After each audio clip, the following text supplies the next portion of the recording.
HRMSच्या या लॉन्चच्या कार्यक्रमामध्ये मंचावर उपस्थित असलेल्या राज्याच्या उपमुख्यमंत्री श्रीमती सुनेत्राताई पवार,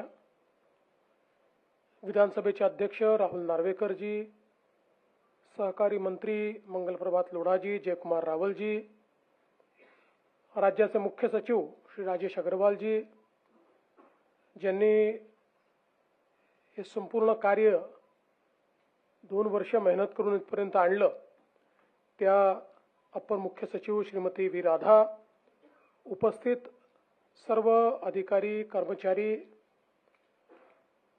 आणि उपस्थित सर्व भगिनी आणि बंधूंनो, मला अतिशय आनंद आहे की आज एक अत्यंत महत्त्वाची व्यवस्था एका मोठ्या परिश्रमानंतर आपण या ठिकाणी कार्यान्वित केली आहे. खरं म्हणजे HRMS ही जी काही व्यवस्था आपण उभी केली आहे, या व्यवस्थेमुळे एकूणच आपलं प्रशासनाची गती आणि प्रशासनात काम करणारे अधिकारी कर्मचारी यांचा उत्साह, या सगळ्या गोष्टींवर एक अतिशय सकारात्मक परिणाम होणार आहे. खरं तर जेव्हा याची सुरुवात झाली आणि सुरुवातीच्या काळामध्ये जेव्हा व्ही राधा मॅडमनी या संदर्भात काही विषय मांडले, तेव्हा माझ्या देखील एक गोष्ट लक्षात आली की राज्यातला तुलनेनं सर्वात महत्त्वाचा विभाग हा GAD आहे आणि राज्यातला तुलनेनं सर्वात दुर्लक्षित विभाग आहे GAD आहे. प्रत्येक मुख्यमंत्री GAD विभाग आपल्याकडे ठेवतो. GAD ला अप्पर मुख्य सचिव दर्जाचा एक मोठा अधिकारी आपण देतो. मुख्यमंत्र्याला त्या विभागाशी घेणं देणं नसतं, त्या अधिकाऱ्याला घेणं देणं नसतं असं मी म्हणणार नाही, पण थोडी अनिच्छा असते किंवा मला कुठे आणून ठेवलं, मी एवढा क्षमतावान अधिकारी आणि मला का GADत बसवलं, अशा प्रकारचं एक चित्र आपण खूप वर्ष बघितलं. 14 ते 19 मी देखील मुख्यमंत्री असताना माझ्याकडे GAD ठेवला होता, पण त्यावेळी GADची शक्ती माझ्या लक्षात आली नाही आणि त्यामुळे ते 5 वर्ष मी देखील GAD मध्ये आलेली आपल्याकडची फाईल मान्य करणे एवढंच आपलं इति कर्तव्य आहे, यापेक्षा जास्त काही करण्याची आवश्यकता नाही आहे, अशा पद्धतीनं GADचा कारभार चालवला. आणि मला असं वाटतं की एकूणच एखाद्या सिस्टीमचा जर आपण विचार केला तर there are times when system collapse because of its own weight. आणि आपली जी HR सिस्टीम आहे ती त्या स्थितीत आहे किंवा त्या स्थितीत होती. It has already started collapsing because of its own weight. आपलं एकूण जो काही कार्यक्रम चालला होता हा भगवान भरोसेच चालला होता, म्हणजे जगन्नाथाची यात्राच होती, पण ती वेगळ्या प्रकारची यात्रा आपली चालली होती. त्यामुळे अशा गोष्टी चालायच्या तिथपर्यंत चालतात आणि एक दिवशी कोलॅप्स होतात. आपल्या सुदैवाने कोलॅप्स व्हायच्या आधी आपण त्याच्यामध्ये महत्त्वाचं इंटरव्हेन्शन केलं आणि आज मला या गोष्टीचा आनंद आहे की HR रिफॉर्म्समध्ये आता देशामध्ये आपण पहिल्या क्रमांकावर आहोत. सर्वात चांगले रिफॉर्म्स आज आपल्या राज्यामध्ये झालेले आहेत. आपल्या सर्वांना कल्पना आहे की खरं तर शासन जे चालतं हे नियमाने चालतं. अनेक वेळा नियम इतके स्टॅटिक होऊन जातात, म्हणजे एखाद वेळेस जर माझ्या पत्नीने मला विचारलं की उद्या माझ्या माहेरी जेवायला जायचं आहे का, तर मला विचारण्याचा मोह, तो GR काढलाय का, तर मी जाईल जेवायला, नाही तर जाणार नाही. असं आपलं इतकं स्टॅटिक अशा पद्धतीचं त्या ठिकाणी सगळी व्यवस्था होते आणि हळूहळू व्यवस्था कशा करताय हे आपण विसरून जातो आणि फक्त नियमांमध्ये अडकलेले असतो, टिकमार्क करण्यामध्ये अडकलेले असतो. अशाच काहीशी परिस्थिती ही आपल्याला शासनामध्ये पाहायला मिळते. इतका मोठा ह्युमन रिसोर्स, पण त्या ह्युमन रिसोर्सच्या मॅनेजमेंटची व्यवस्था मी सहज बघत होतो की आत्ता आपण जे काही सगळं वापरतोय किंवा ते मगाशी पोथ्या काही आम्हाला दाखवल्या, म्हणजे आताच्या अधिकाऱ्यांचे रेकॉर्डही पोथ्यांसारखे झालेले आहेत जुन्या. म्हणजे कधीचं ते अधिकारी आत्ता सर्विंग आहेत, पण असं वाटतं की ते 1935च ते काही रेकॉर्ड आहे का, इतकं असं जुनं झाल्यासारखं ते रेकॉर्ड. तर मला असं लक्षात आलं की बेसिक याचं आर्किटेक्चर 1935चं आहे आणि 1935च्या आर्किटेक्चरवरच आपण संपूर्ण आपला HR चालवतोय. काही थोडे बदल आले, काही थोडं डिजिटायझेशन झालं, पण ते अगदी लिमिटेड झालं. त्यापेक्षा जास्त आपण काही करू शकलो नाही. खरं म्हणजे पहिल्यांदा तर इंग्रजांच्या काळात ज्यांनी प्रशासनात हे आणलं त्यांनाही धन्यवाद द्यावे लागतील, कारण ठीक आहे गेले 25-30 वर्ष सोडले तरी it has served it's purpose for at least 60 years. 60 वर्ष ते आर्किटेक्चर चाललं आणि मग ते आता कोलॅप्स होणं सुरू झालं. पण आता या गोष्टीची आवश्यकता होती की हे रिफॉर्म्स आपण केले पाहिजेत, कारण ज्या वेगवेगळ्या गोष्टी आपण या ठिकाणी बघितल्या, सर्व्हिस रेकॉर्ड्स कोणाचे ठीक नाहीत, अनेक वेळा निवृत्तीच्या वेळेस 1 वर्ष आधी, म्हणजे अनेकदा अधिकारी सांगतात की जरा शेवटचे 1 वर्ष मंत्रालयातच काम करतो कारण माझी सर्व्हिस बुक वगैरे सगळं नीट होऊन जाईल तर निवृत्तीच्या वेळी प्रॉब्लेम येणार नाहीत. म्हणजे मंत्रालयात काम करण्याचं मोटिवेशन काय आहे, तर मोटिवेशन हे आहे की इथे असताना सर्व्हिस बुक जरा सगळं नीट झालं, काय राहिलेले कागदपत्र एकत्रित केले तर इतके वर्ष मी जी सेवा केली त्या सेवेकरता मला पेन्शन मिळेल, नाही तर वर्षभर मी देखील चक्रा मारत राहील तेव्हा मी सेवा केली मला पेन्शन द्या.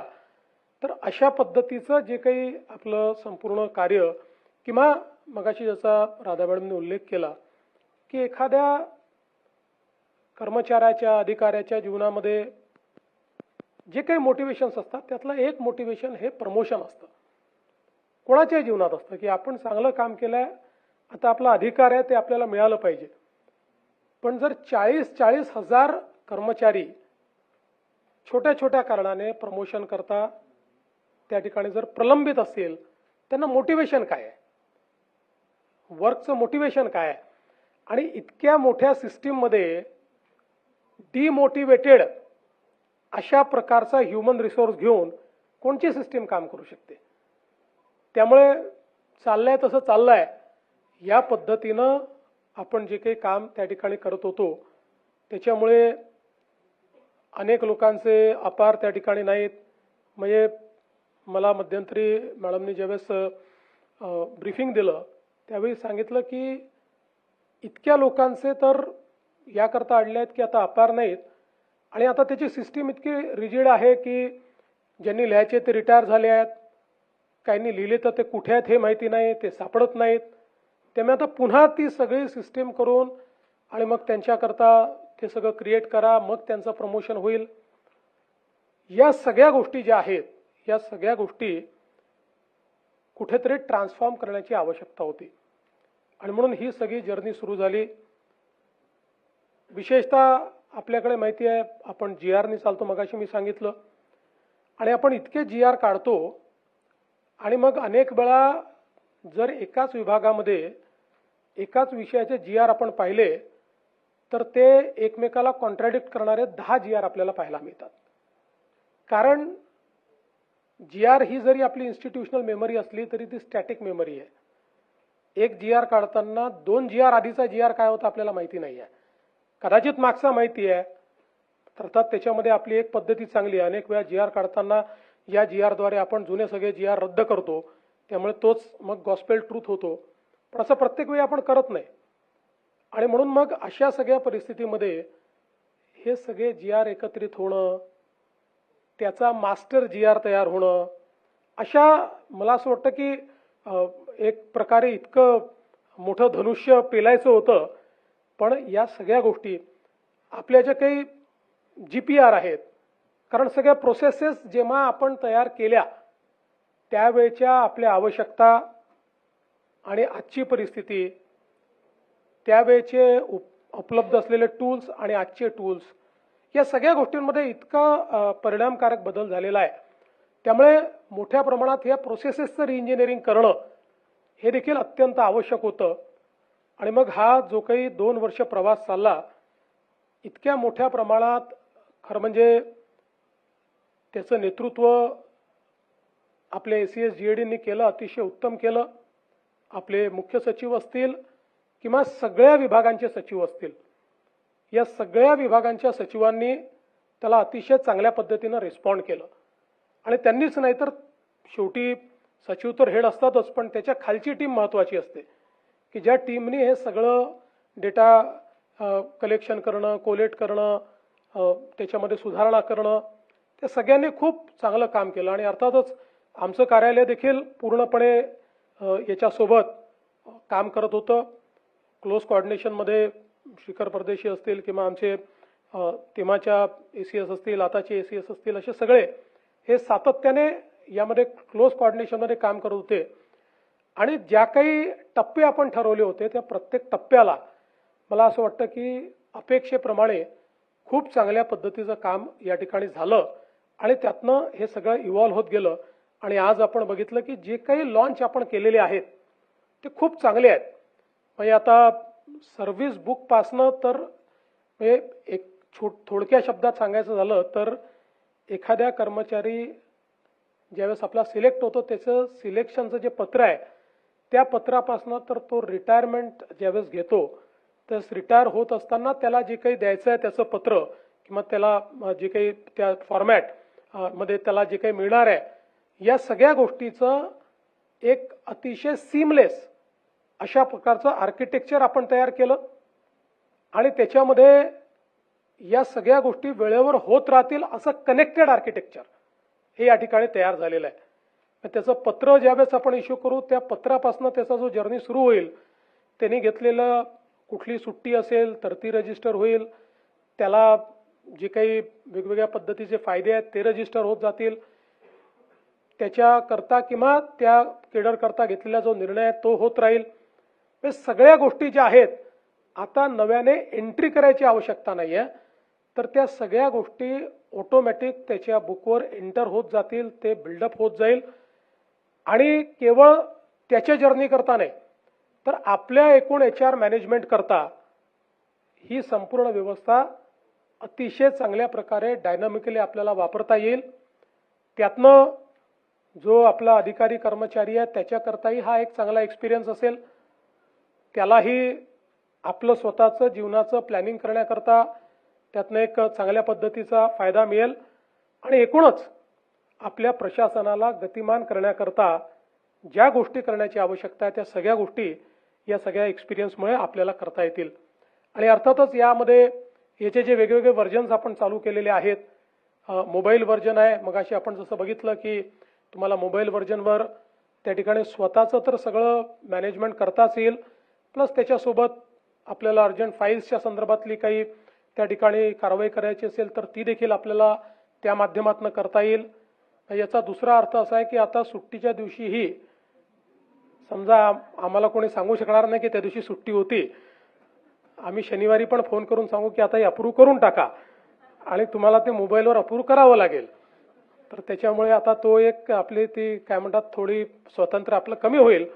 पण मला असं वाटतं की त्यातनं आपल्या कामाची एफिशियन्सी जी आहे एफिशियन्सी देखील निश्चितपणे वाढणार आहे.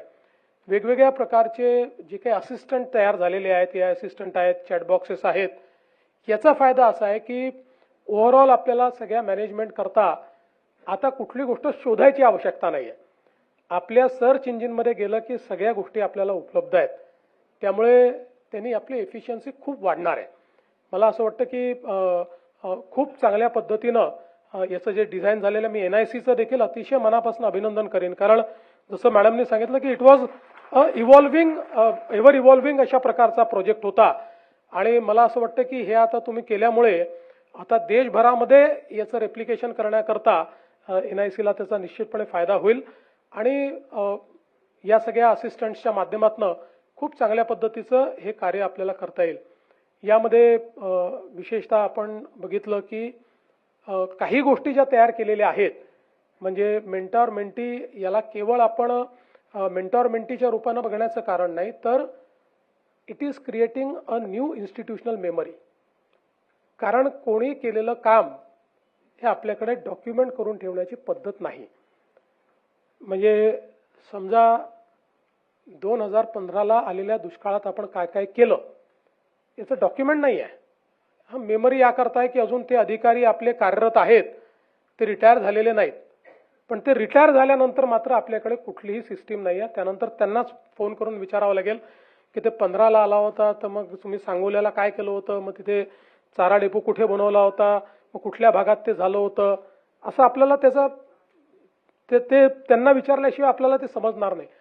पण आता एक प्रकारची या सिस्टीममुळे आपण एक इन्स्टिट्यूशनल मेमरी देखील तयार करतो आहोत की जे काही बेस्ट प्रॅक्टिसेस आहेत त्या सगळ्या बेस्ट प्रॅक्टिसेस त्या ठिकाणी एक प्रकारे डॉक्युमेंट होत आहेत, त्याची रिपॉझिटरी तयार होते आहे आणि वेगवेगळ्या पद्धतीनं त्याचं परम्युटेशन कॉम्बिनेशन देखील आपल्याला करता येणार आहे.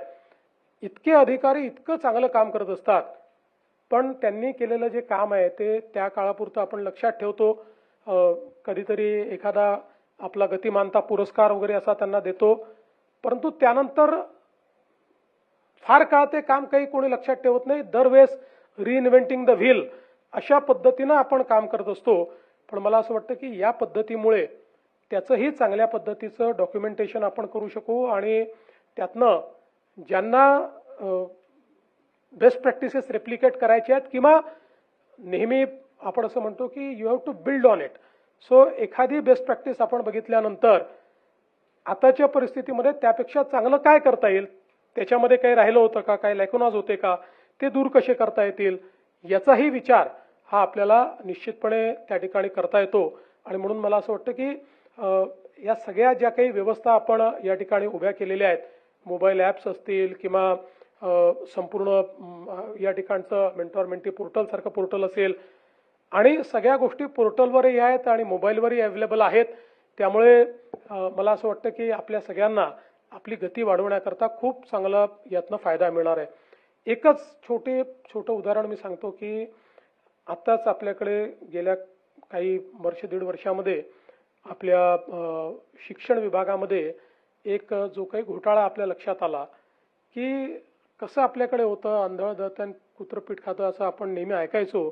तशा पद्धतीनं ज्यावेळेस या लोकांनी आपलं जे काही सेवार्थमध्ये जे काही घोटाळे झाले आणि लोकांनी आपल्या सिस्टीममध्ये जाऊन त्या ठिकाणी ज्याची कधी नियुक्ती झाली नव्हती त्याला नियुक्त करून टाकलं, ज्याची नियुक्ती आज झाली होती त्याला 5-5, 7-7 वर्ष मागे जाऊन त्याचे जे काही कागदात ते क्रिएट केले आणि त्याचे पैसे पण काढून टाकले. म्हणजे 1000-1000, 2,000, 5,000 शिक्षक की जे कधी लागलेच नाहीत किंवा ज्यांना आपण लावलंच नाही किंवा ज्यांचं आपल्याकडे मान्यताच नव्हती, पण ते लागले आणि ते पगारही घेत आहेत. ही जी काही आपल्या, म्हणून मी म्हटलं की sometimes a system collapses because of its weight, हे त्याचं उत्तम उदाहरण आहे. आणि म्हणून या सगळ्या सिस्टीम्समध्ये सगळ्यात महत्त्वाचा फायदा आहे. मगाशी आपण बघितलं की ब्लॉकचेन. आज प्रत्येक व्यक्तीचे जे काही सर्टिफिकेट्स आहेत हे डिजी लॉकरला जात आहेत, ब्लॉकचेन्स तयार होत आहेत. अगदी आपण नियुक्तीच्या काळात बघितलं की काही लोकांना स्पोर्ट्स कोट्यातनं आपण नियुक्त केलं. आता लक्षात येत आहे की त्यांनी जे सर्टिफिकेट दिलं त्या स्पर्धाच झालेल्या नाही आहेत किंवा ज्यांना त्यांनी सर्टिफिकेट दिलं ते असोसिएशनच बोगस आहेत, ते अस्तित्वातच नाही आहेत. म्हणून आपल्या एवढ्या मोठ्या सिस्टीममध्ये to keep a human eye is impossible. ही सिस्टीम जर चांगली चालवायची असेल तर त्याला अशा पद्धतीचे HR रिफॉर्म्स करून, त्याला डिजिटाईज पद्धतीनं AIचा वापर करून आपण जर केलं तर मला विश्वास आहे की सिस्टीम चांगली होईल, सिस्टीम पारदर्शी होईल सिस्टीम एफिशियंट होईल आणि शेवटी कुठल्याही कर्मचाऱ्याला आपली सिस्टीम आपल्याला न्याय देते की नाही, काम तर सगळे करतात पण आपली सिस्टीमच आपल्याला रिस्पॉन्ड करत नाही, ती न्याय देत नाही असं वाटलं तर त्याला कुठलंही मोटिवेशन उरत नाही किंवा काम करत असताना जो उत्साह आपल्याला वाटला पाहिजे तो वाटत नाही. तर ती सगळी पारदर्शिता या सगळ्या सिस्टीममधनं या ठिकाणी तयार झालेली आहे. म्हणून आज जी सादरीकरण झाली ती इतकी सुंदर झाली. मी सगळ्यांचं मनापासून अभिनंदन करतो, कारण जेव्हा आपण काहीतरी करतो त्यावेळी तो सांगण्याचा जो उत्साह असतो तो त्यात दिसत होता. म्हणजे कुठल्या तरी म्हणजे विथ ऑल ड्यू रिस्पेक्ट तुम्ही दिला तसा all due respect to all our consultants, पण it was not just consultant driven. हे सगळ्यात महत्त्वाचं होतं. त्या सिस्टीममध्ये काम करणारे ज्यावेळेस सिस्टीम समजून ती सिस्टीम नीट करतात त्यावेळी ती खऱ्या अर्थानं नीट होते. आणि आता तर आपण गेल्या काही जे काय आपण वेगवेगळे रिपोर्ट्स तयार केले किंवा वेगवेगळे आपल्या ज्या स्ट्रॅटेजीज तयार केल्या त्यात तर माझ्या लक्षात असं आलेलं आहे की जेवढं ज्ञान हे आपल्या अधिकाऱ्यांकडे असतं ते इतरांकडे नसतं, कारण आपल्याकडे ग्राउंड रियालिटी माहिती असते, तिथे काम केलेलं असतं, शॉर्टकमिंग्स माहिती असतात, एखादी सिस्टीम चालू शकते की नाही आपल्याला माहिती असतं. फक्त ते सगळं एका नीट व्यवस्थेत बसवणं हे कदाचित आपल्याला येत नसतं.